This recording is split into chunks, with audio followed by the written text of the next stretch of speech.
कंत्राटी स्वरूपाचा GR काढला। त्या GR मध्ये 135 पोस्टिंगच्या संदर्भात GR आहे। म्हणजे ज्या स्पर्धा परीक्षा घेणाऱ्या विद्यार्थी व विद्यार्थी वर्ग जो आज रानावनात बसून कुठल्या ना कुठल्या ठिकाणी बसून तो अभ्यास करतो, शासनाची जागा परिश्रमाने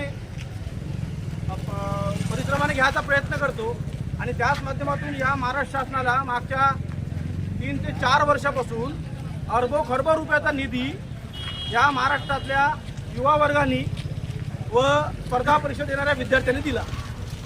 एवढा मोठा निधी देत असताना त्यांच्या स्पर्धा परीक्षेमध्ये अत्यंत घोळ, जागोजागी यंत्रणा खराब, त्यांचं कम्प्युटर चालत नाही, त्यांचं नेट चालत नाही आणि अशा खाजगी कंपन्यांना हा कॉन्ट्रॅक्ट देऊन या विद्यार्थ्यांच्या भवितव्याला या लोकांनी एक गड लावलेली आहे।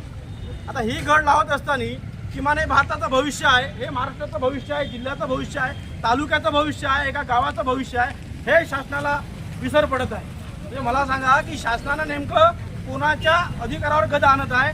तर खरं सांगायचं म्हटलं तर आमच्या मूलभूत अधिकारावर गदा आणत आहे। आणि हा मूलभूत अधिकार जेव्हा सामान्य माणसाचा ज्या शासनाने हिरावून घेण्याचा प्रयत्न केला आहे त्या शासनाचं पतन झालेलं आहे। या प्रशासनानं उचलून घेतलं पाहिजे।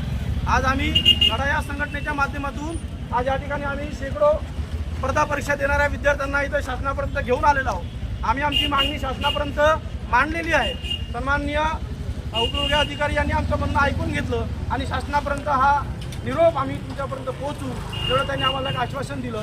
पण हा जर GR येत्या काही दिवसात जर रद्द झाला नाही तर मागच्या यवतमाळला सुद्धा अशा प्रकारचं निवेदन दिलं, आज राजुराला आहे, संपूर्ण महाराष्ट्रभर हे निवेदन या विद्यार्थ्यांच्या बाजूने देण्यात येत आहे। जर समजा शासनाने हा GR रद्द केला नाही तर येत्या 15 दिवसांमध्ये लढा या संघटनेच्या माध्यमातून आम्ही वणी परिसरात एक मोठं जनआंदोलन करू, ज्याची दखल शासनाला घ्या लागल आणि या GR रद्द करायला लागेल। एवढं आम्ही या ठिकाणी लढा प्रतिनिधी यांना माध्यमातून सांगू।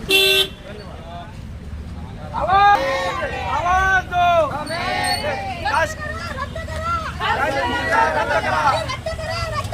शासन निर्णय रद्द करा।